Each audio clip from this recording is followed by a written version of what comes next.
Welcome back to the Deep Dive. Today we're going to be diving into something we all do every day, learning from digital materials. Think about it. Online courses, how-to videos, news articles, social media, we're constantly bombarded with information, and most of that's coming at us through a screen these days. Now, a lot of the research on learning has focused, on the cognitive side of things, right? Like what's happening inside our heads, the mental gymnastics involved in learning something new. Yeah, absolutely. I mean, for a long time, the dominant theories focused almost exclusively on those cognitive aspects, like cognitive load theory, right? Yeah. It tells us that our working memory is limited. We can only juggle so many pieces of information at once. It's kind of like if you have a small glass of water and you try to pour a whole pitcher into it, it just overflows. Same with our brains, too much information at once, and it just doesn't get processed effectively. Makes sense. And then you have the cognitive theory of multimedia learning, which really emphasizes that we learn best when information is presented to us in both words and pictures, right? And not just passively presented, but when we actually have to actively make connections between those two. Right. So both those theories, CLT and CTML, they gave us a really solid foundation for understanding how we process information, Yeah. how we select what we pay attention to, how we organize it in our minds, and how we integrate it with our existing knowledge. Yeah. And of course, those ideas have since evolved, right? Researchers started to realize, okay, it's not just about pure cognition. Our emotions play a role, like how we feel while learning can impact how much we retain. Yeah. And our awareness of our own learning process, what we call metacognition, that's also a big factor. Absolutely. So we have ACLT and ICALM and KTLM, all these extensions and refinements to the original theories, really trying to capture the complexity of learning.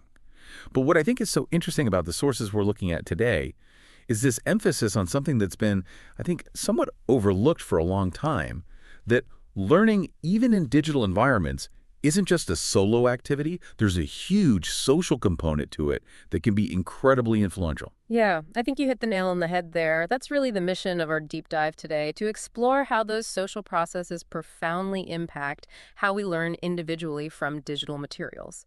Our main source is this great review article called The Cognitive Effective Social Theory of Learning in Digital Environments. Helpful. Yeah, exactly, Castle. And it covers a wide range of digital learning tools, from simple text with images to interactive simulations and videos. But the focus here is really on that individual experience, one learner engaging with these resources. Okay, so we've established that those earlier cognitive theories were really important. They provided a strong foundation.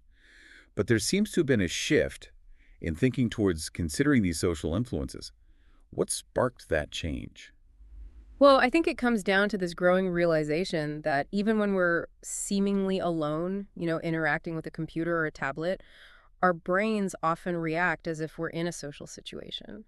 Those early cognitive theories were great for understanding how we take in information, but they were primarily looking at what was happening inside our heads, like a closed system almost.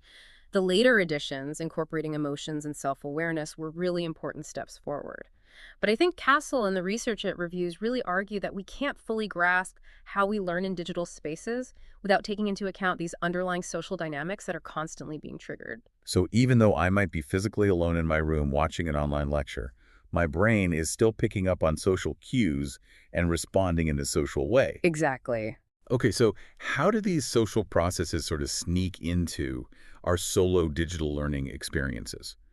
What are some of the core theoretical ideas that help us understand this? Well, two really key concepts here are the computers as social actors paradigm, which we call KAISA for short, and the media equation theory. And basically what these theories propose is that we tend to treat computers and digital media as if they were social beings, even though logically we know they're not. Like, have you ever found yourself saying thank you to your GPS after it gives you directions? Oh, absolutely. All the time. Or maybe even getting frustrated and kind of snapping at it when it leads you astray. Yeah. I think we all do that to some extent. And that's the media equation in action, right? We're applying those same social rules and expectations to technology, even though it's not human. It's like my brain forgets it's just a machine and starts interacting with it like it's another person. So what is it about digital media that triggers that social response? What are the cues that sort of flip that switch in our brains? I think it comes down to specific social cues that are embedded in the media itself. Things like a voice, even if it's computer generated, or visual elements that mimic human behavior, like a character looking directly at you or using hand gestures. These are the things that really tap into our built-in social radar, those mental shortcuts we use to understand and navigate social situations. Our Mhm. brains are just wired to respond to these cues in a social way almost automatically. So it's like we have this set of social triggers, and sometimes digital media can push those buttons without us even realizing it. Okay, so one term that came up a lot in the research was social presence. What exactly does that mean in the context of digital learning? Right. So social presence refers to the feeling that you get that another person is involved in the interaction, even if they're not physically present. It's that sense of being with someone, of shared experience. And this feeling is influenced by how immediate and how personal the communication feels. So, for example, a live video call where you're getting real-time feedback and you can see facial expressions and body language, that creates a much stronger sense of social presence than, say, reading an email. Right, because email feels very asynchronous, right? Exactly. You send it off, Yeah. and you might not get a response for hours or even days. There's not that sense of immediacy. Right. And higher social presence, generally speaking, can make the learning experience more engaging and more relevant. Okay, so high social presence makes it feel more like a back and forth conversation. Now, what about parasocial interaction? That's often shortened to PSI. That sounds a bit more one-sided. Yeah, it is. PSI refers to those relationships we form with media personalities, characters in a show, avatars in a game, even just the voice of a narrator in an audiobook. It's not a real reciprocal relationship, obviously, but we still develop cognitive, emotional, and even behavioral connections with those It's personas. like when you feel like you really know a YouTuber or a podcaster, even though they have no idea who you are. Exactly. Yeah, that's a perfect example. And research has shown that these parasocial relationships can have a real impact on how we learn. Okay, so how does this one-sided relationship actually impact learning? Well, on a cognitive level, we pay closer attention to those personas that we have a parasocial bond with. We tend to evaluate what they're saying more carefully. We connect it more readily to our existing knowledge. On an emotional level, we might feel empathy or sympathy for them. And then behaviorally, we might be more likely to follow their suggestions or to be persuaded by their arguments. So, what Castle highlights is that this strong PSI, this parasocial interaction, can actually lead to greater engagement with the learning material. It can make it more enjoyable, increase how much we identify with the content, and even make the information presented more convincing. So if I feel a connection with the instructor in an online course, I'm actually more likely to learn effectively from them. Right, exactly. That's fascinating. Okay, and then the last one of these sort of foundational social theories that we need to touch on is the theory of social comparison processes. So how does that fit into our understanding of digital learning? So, this theory suggests that as humans, we have this inherent drive to evaluate our own abilities and opinions. We want to know how we stack up. Yeah. And when there's no clear, objective way to measure ourselves, we tend to look to others for comparison. And in digital learning environments, this can manifest in things like leaderboards, right? You Okay. see how you're performing relative to other learners, or you see how many people have completed a certain module or achieved a certain badge or whatever it might be. Even if those are just anonymous scores, it still gives us a point of reference. Right. It's like my brain can't help but compare. So if I Hmm. see that I'm at the bottom of the leaderboard, that might motivate me to try harder, right? Or if I see that I'm way ahead of everyone else, I might get complacent. So how does this social comparison actually affect the learning process itself? Yeah, well, I think you just hit on the two main ways it can impact us, right? It can be incredibly motivating, pushing us to put in more effort if we feel like we're falling behind. But it can also influence our behavior. Hmm. We might change our study strategies, the way we approach the material, based on how we perceive ourselves relative to others. Now, the important thing to keep in mind is that the impact of social comparison is not always straightforward. It can depend on things like how similar we perceive ourselves to be to those we're comparing ourselves to. Like, if I see that someone who I think is really similar to me is doing much better in the course, that might motivate me more than if it's someone who I think is, way more advanced or has a totally different learning style. So it's not just the raw comparison, it's how I interpret that comparison, how relevant it feels to me personally. Exactly. Yeah. And how relevant that comparison feels to our goals. Like, if my goal is just to pass the course, I might not be as bothered by being at the bottom of the leaderboard as someone whose goal is to be top of the class. So it's complex. Right. It's very nuanced. Okay, so we've now looked at some of these foundational theories. We've talked about CASA, the media equation, social presence, PSI, and social comparison. Now let's get to the heart of our source material and really delve into the main theory that's presented, which is CASTLE, the cognitive affective social theory of learning in digital environments. Yeah. So what exactly is CASTLE, and what does it tell us about how social factors shape digital learning? So, CASTLE is essentially a framework that tries to integrate those social processes that we've been talking about into our broader understanding of how we learn with digital materials.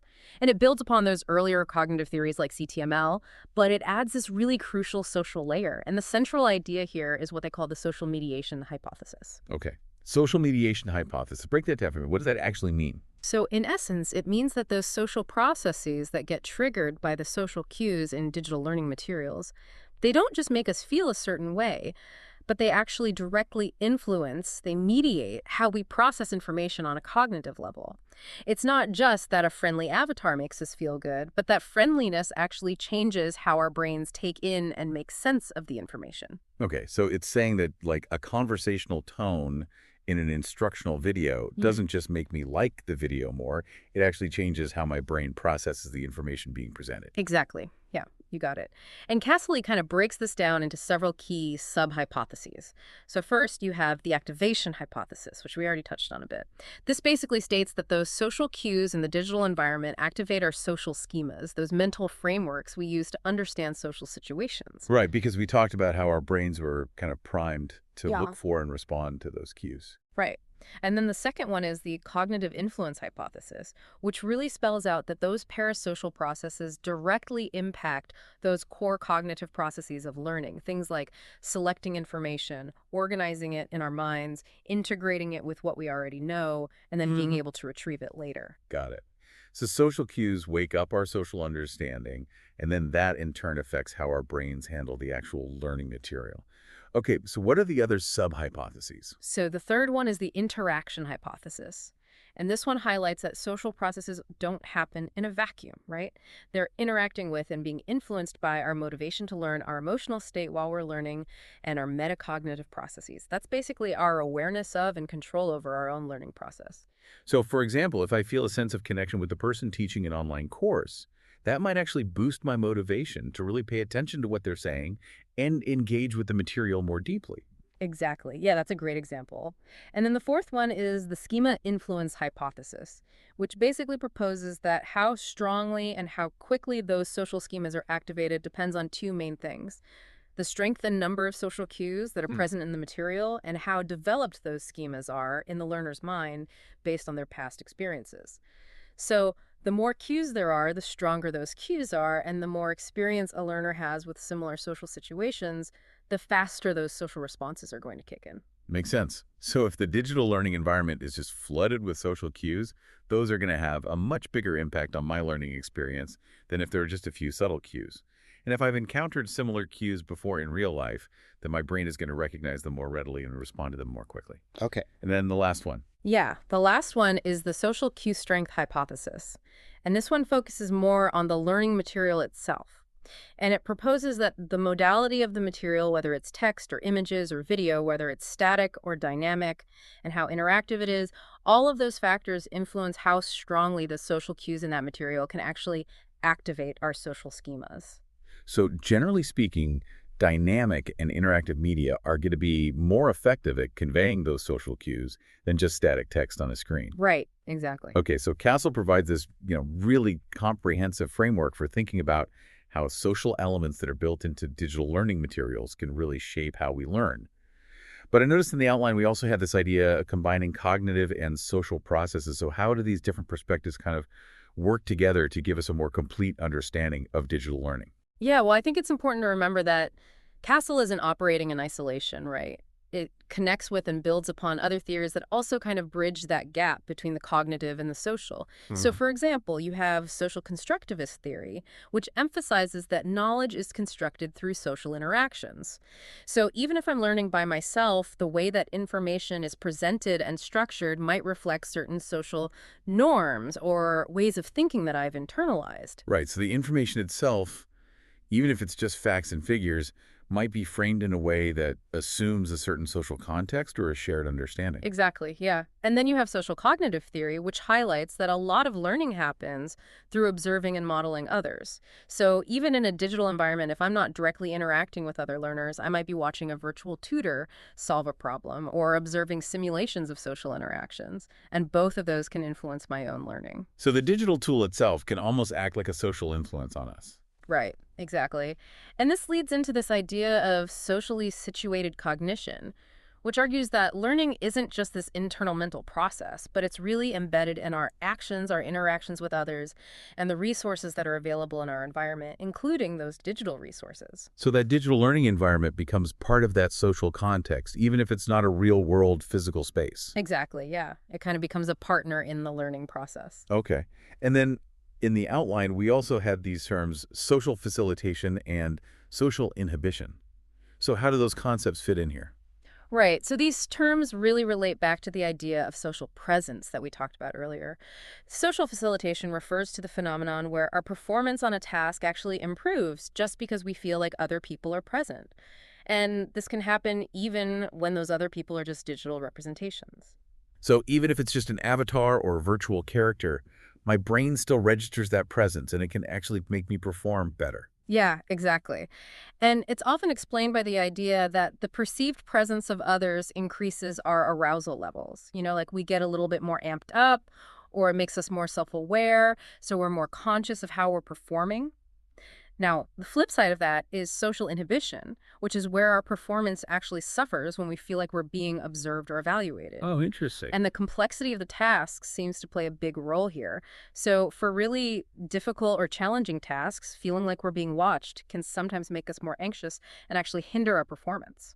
So if a digital learning environment makes me feel like I'm constantly being observed, that could either help or hurt my learning, depending on what I'm trying to learn. Exactly, yeah, it's really task dependent. Okay, so I think to really understand how their social influences work, we need to talk about social representations and social schemas. Okay. So social representations are essentially the shared knowledge, beliefs, and values that a group of people hold. And these get internalized by individuals and kind of transformed into social schemas. So social schemas are like those mental blueprints we use to make sense of different social situations.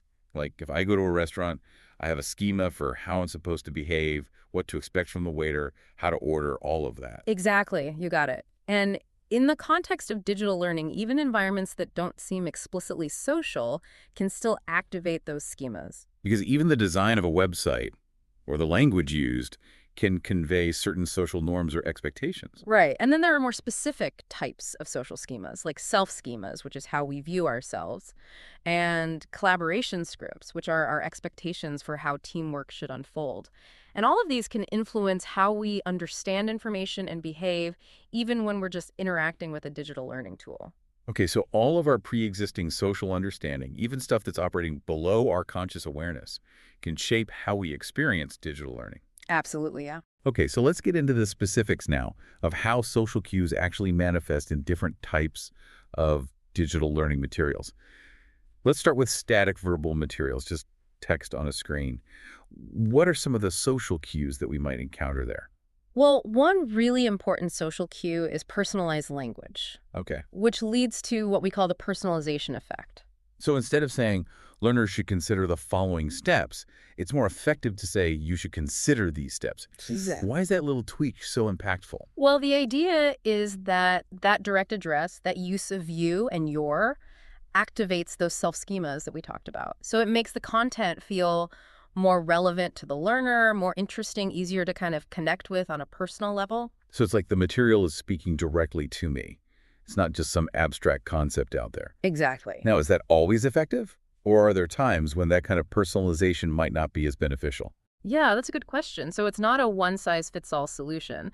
How effective personalization is can depend on things like the learner's prior knowledge. So learners with less prior knowledge about a topic tend to benefit more from personalization, the type of content being learned, and even cultural differences in how people perceive direct address. So what might feel engaging and friendly in one culture might feel a little too forward or even intrusive in another culture. Right, so you have to be sensitive to those cultural nuances. Absolutely. Okay, and then you also mentioned cultural cues in the outline. So how do those act as social cues in static verbal materials? So cultural cues are basically design choices that are informed by specific cultural norms and values. And a great example of this is something called the politeness effect.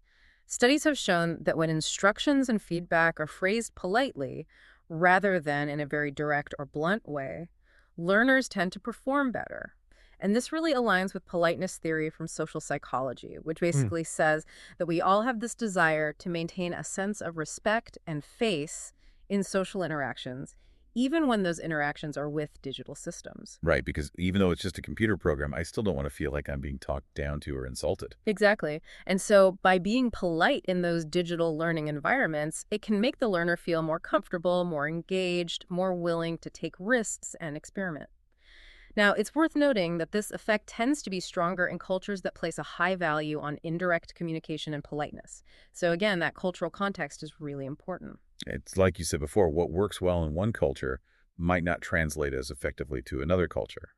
Now, what about using dialects or even slang in text? Is there any research on whether that can be an effective social cue? Yeah, there's actually some interesting research on that. So, studies suggest that when the learning material uses the learner's native dialect or a sociolect that they identify with, that can act as a really powerful social cue, making the material more interesting and even improving comprehension and retention. It's like you're speaking my language, literally and figuratively. Right. And I think that's because it creates a stronger sense of connection and identification. It feels more familiar, more relatable. Right, like it's coming from someone I trust or someone who understands me. Yeah. Okay, let's move on to static visual learning materials. So things like pictures, diagrams, infographics. What kind of social cues do we find in those? Well, one key aspect that we see in static visual materials is what's called emotional design. And this is the idea that the emotions that visual elements evoke can actually be interpreted as social information. Right. So, for example, if a learning environment uses warm, inviting colors, positive imagery, things that make us feel good, that might signal a supportive and encouraging atmosphere. Right, it creates a certain tone or a vibe. Well, exactly. And research has shown that those positive emotions can increase learner satisfaction and can actually lead to enhanced learning outcomes. However, one thing to note is that we still need more research to really fully understand the interplay between emotions triggered by visuals and other social influences in learning. So it's an area that's ripe for further investigation. But the main takeaway here is that the visual style of digital learning environments is not just about aesthetics, it can communicate social and emotional cues that can impact the learner's experience. So even those subtle design choices can have a big impact. Okay, now what about when those visuals actually depict people? So not just abstract shapes or diagrams, but actual human figures or human-like characters. How do those act as social cues? Yeah, so that brings us to human representations and anthropomorphism. And anthropomorphism is basically our tendency to attribute human-like qualities, things like intentions, emotions, thoughts, to non-human entities. Like talking animals in cartoons. Yeah, exactly. I'm giving a name and a personality to my car. Precisely.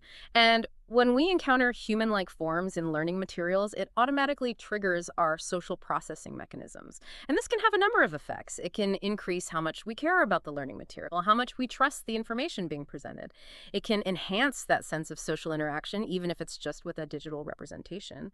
And on a motivational level, anthropomorphism can actually increase our intrinsic motivation to learn. So we're more interested in the material for its own sake, and that can lead to more engaged processing and better learning outcomes. So giving a character in a learning game a face and a name can make me more likely to pay attention to what they're saying and actually learn from them. Right. And even just showing eyes, like we talked about before, that direct gaze can be a really powerful cue that triggers those social responses. And this is where pedagogical agents come into play, which we'll discuss a bit more when we get to dynamic materials. Yeah. But even in static visuals, the way humans are designed and presented can act as really important social cues. Okay, so let's shift gears now and talk about dynamic learning materials. So things like videos, animations, simulations. How do those social cues play out in those more dynamic environments? Right. So research has consistently shown that when instructional videos create a stronger sense of parasocial interaction, learners tend to achieve higher learning outcomes. And we can understand this in terms of both how we process the information and how we respond to it emotionally. So, on that cognitive level, you have social cues like the presenter's gestures, right? Those gestures can direct our attention to important points. They can help us to understand complex ideas more easily. Even something as subtle as the presenter making eye contact with the camera can increase our sense of connection and improve learning.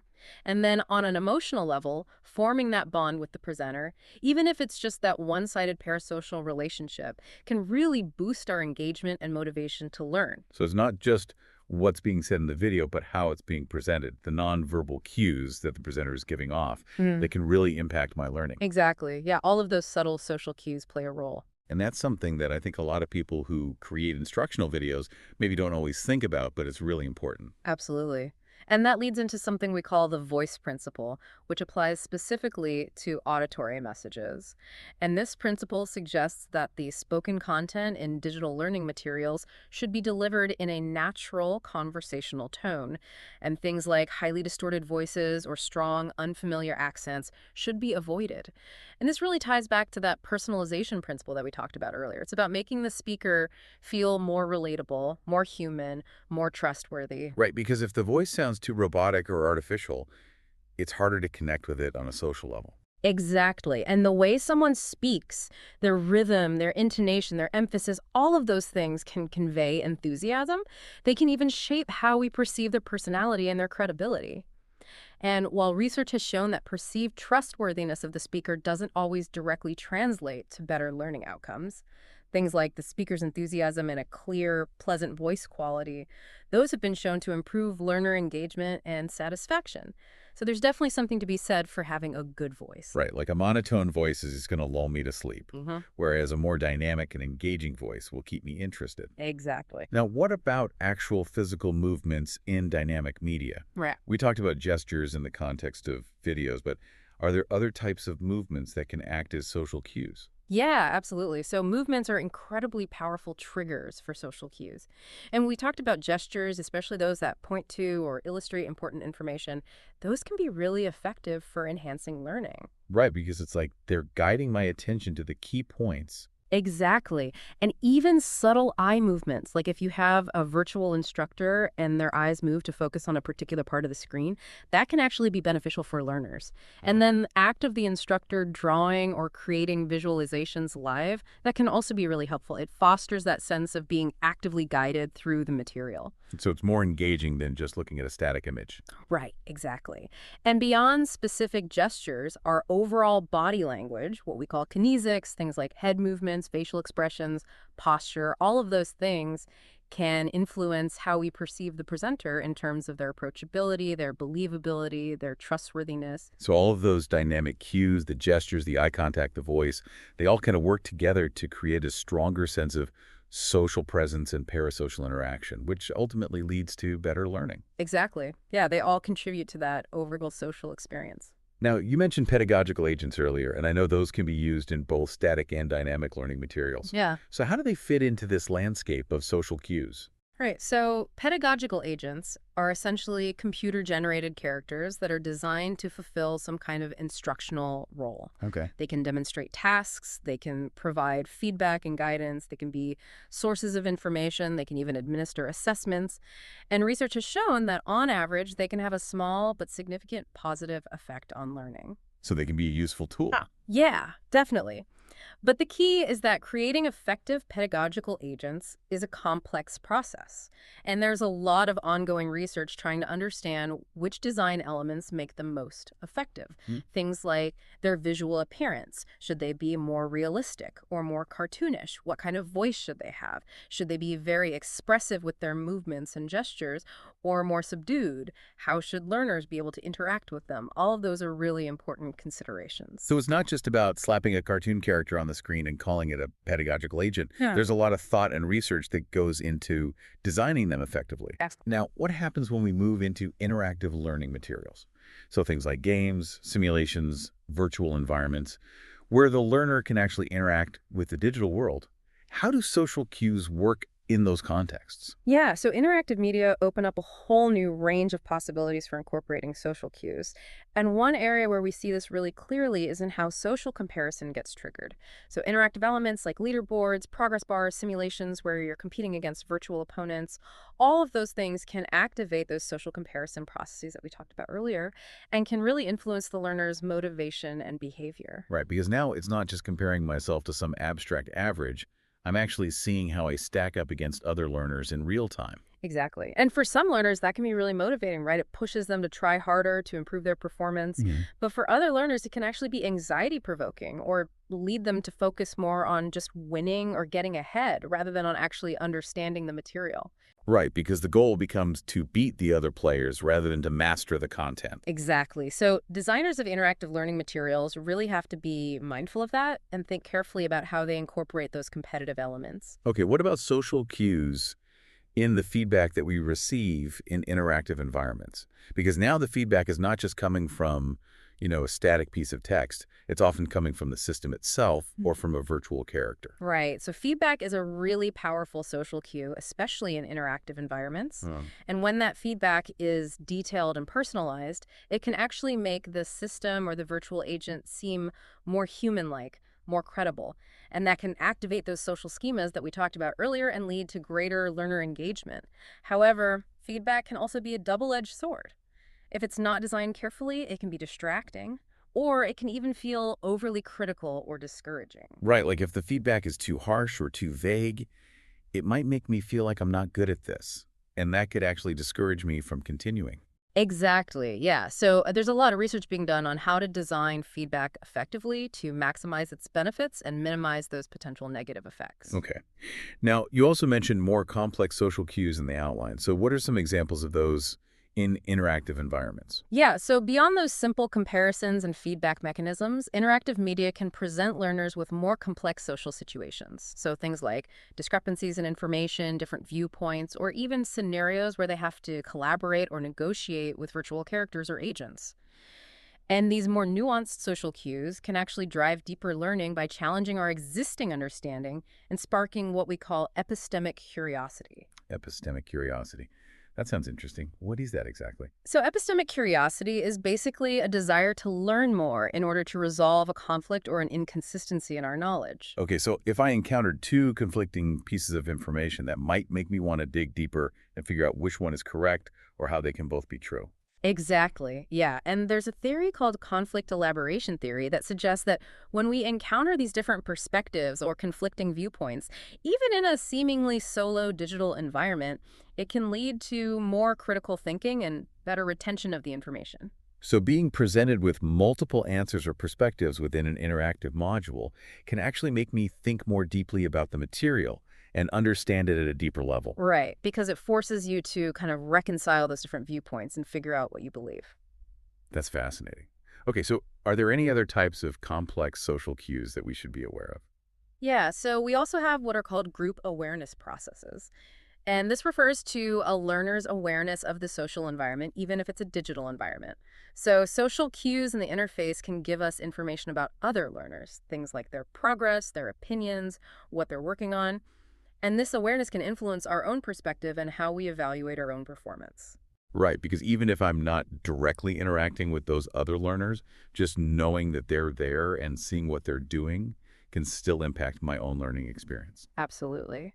And then finally, we have social identity theory, which suggests that learners tend to categorize new information and even digital entities into social groups based on their values and their emotional significance. So if I feel a sense of similarity or connection to the learning material or to the characters within that material, that can activate those social schemas and make me more motivated to learn. It's like we're constantly trying to figure out where we fit in, even in the digital world.